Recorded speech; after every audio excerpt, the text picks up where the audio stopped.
এবার প্রবাসী বাংলাদেশিদের জন্য বিশেষ প্রবাসী কার্ড চালুর ঘোষণা দিয়েছে সরকার। আগামী 2 মাসের মধ্যে এই কার্ড কার্যক্রম শুরু হতে পারে বলে জানিয়েছেন প্রবাসী কল্যাণ ও বৈদেশিক কর্মসংস্থান মন্ত্রী আরিফুল হক চৌধুরী। এই কার্ডধারী প্রবাসীরা পাবেন সরকারি বিশেষ সুযোগ সুবিধা।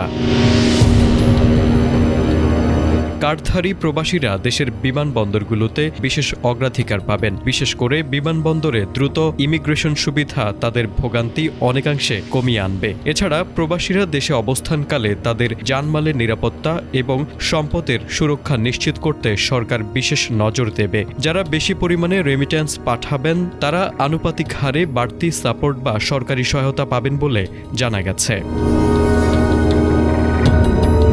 বিদেশে অবস্থানরত বাংলাদেশি প্রবাসীদের দীর্ঘদিনের একটি দাবি ছিল প্রবাসে কেউ মারা গেলে তার মরদেহ সরকারি খরচে দেশে ফিরিয়ে আনা। প্রবাসী বান্ধব নীতিমালার অংশ হিসেবে এই দাবি বাস্তবায়নে সরকার কাজ করছে বলে আশ্বস্ত করেছেন প্রবাসী কল্যাণ ও বৈদেশিক কর্মসংস্থান মন্ত্রী। এখন থেকে প্রবাসীদের মরদেহ সরকারি ব্যবস্থাপনায় দেশে আনার বিষয়টি প্রক্রিয়াধীন রয়েছে, যা প্রবাসী পরিবারগুলোর জন্য একটি বড় স্বস্তির খবর। প্রবাসীদের বিনিয়োগ সুরক্ষায় সরকার নতুন পদক্ষেপ নিচ্ছে, যাতে তারা দেশে এসে কোনো ধরনের প্রতারণার শিকার না হন। একটি নিরাপদ বিনিয়োগ পরিবেশ নিশ্চিত করার পাশাপাশি ঢাকা নিউ ইয়র্ক সরাসরি ফ্লাইট চালুর বিষয়টিও সরকারের সক্রিয় বিবেচনায় রয়েছে। যদিও এটি কিছুটা সময় সাপেক্ষ, তবে প্রবাসীদের যাতায়াত সহজ করতে সরকার আন্তর্জাতিক মহলে নিরলসভাবে আলোচনা চালিয়ে যাচ্ছে।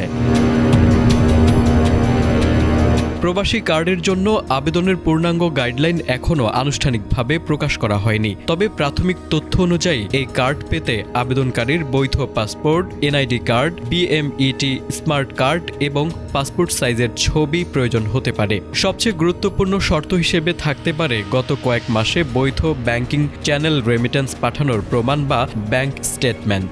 সংশ্লিষ্ট মন্ত্রণালয় দ্রুতই আবেদনের চূড়ান্ত প্রক্রিয়া ও অন্যান্য প্রয়োজনীয় নথির তালিকা সর্বসাধারণের জন্য প্রকাশ করবে বলে জানা গেছে।